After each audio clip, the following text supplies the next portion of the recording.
ನೀನು ಮರೆತರೇನು ಸುಖವಿದೆ, ತನ್ನ ಕನವ ತೊರೆದರೇನು ಸೊಗಸಿದೆ.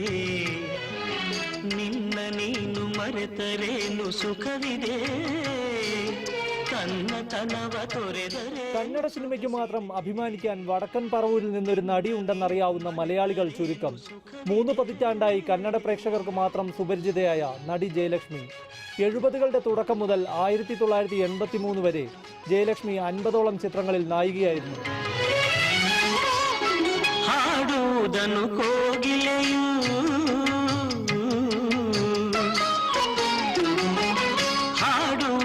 കോകിലയു മറയുതേ.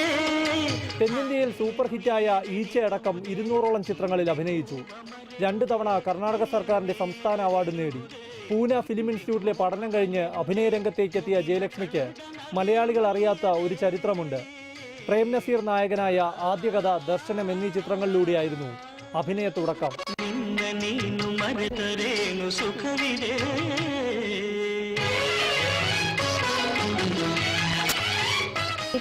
മെഡ്രാസിൽ പോയി അവിടെ സേതു മാധവൻ സാറിനെ ഇൻട്രൊഡ്യൂസ് ആക്കി.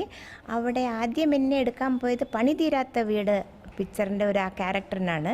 അതിൻ്റെ ബുക്കൊക്കെ തന്നു. പിന്നെ അതിൻ്റെ ഇടയ്ക്ക് ആദ്യത്തെ കഥ എന്ന് പറഞ്ഞ് ഒരു പിക്ചറിൻ്റെ ഷൂട്ടിംഗ് നടക്കുകയായിരുന്നു. ശരി, ഒരു ചെറിയ റോൾ അതിൽ ചെയ്യും എന്ന് പറഞ്ഞ് അതിലൊരു റോൾ ഞാൻ ചെയ്തിട്ടുണ്ട്. ആദ്യത്തെ കഥാപടത്തിൽ അതിൽ 4 ഹീറോയിൻസ് ഉണ്ടായിരുന്നു. ഞാനൊരു ഹീറോയിൻ തന്നെയായിരുന്നു അതിൽ. ജയഭാരതി ഉണ്ടായിരുന്നു, സുജാത ഉണ്ടായിരുന്നു.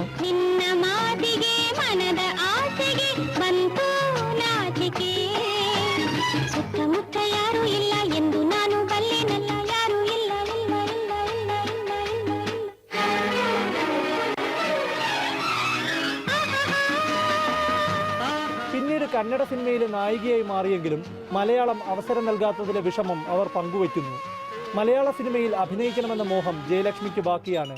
ഇപ്പോൾ സാൻഡൽവുഡിൽ അമ്മ വേഷങ്ങളിലും സഹോദരി വേഷങ്ങളിലും സജീവ സാന്നിധ്യമാണ് ജയലക്ഷ്മി. ഏത് വേഷമായാലും അതിനൊരു ഇമ്പോർട്ടൻസ് വേണം.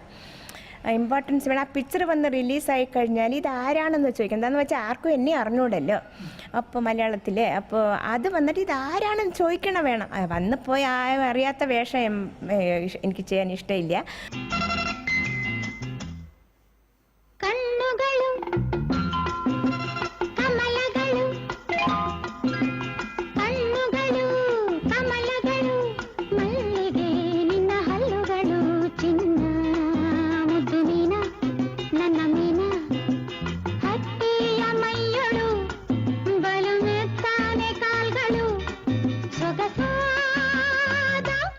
എഴുപതുകളിലെ കന്നഡ സൂപ്പർ ഹിറ്റുകളായ ദേവരക്കണ്ണ്, കള്ളാക്കുള്ള, ബൈലുദാരി, കുടുംബ, ജോക്ക്ഫാൾസ് തുടങ്ങിയ ചിത്രങ്ങളിലൂടെ ജയലക്ഷ്മി എന്ന നടിയെ കന്നഡ സിനിമ തിരിച്ചറിഞ്ഞു.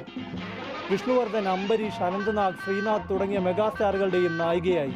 10 വർഷം വെള്ളിത്തിരയിലെ പ്രശസ്തിക്കൊടുവിൽ കുടുംബത്തിലൊതുങ്ങിയ ജയലക്ഷ്മി 1997 വീണ്ടും ടെലിവിഷൻ പരമ്പരയിലൂടെയാണ് തിരിച്ചെത്തിയത്.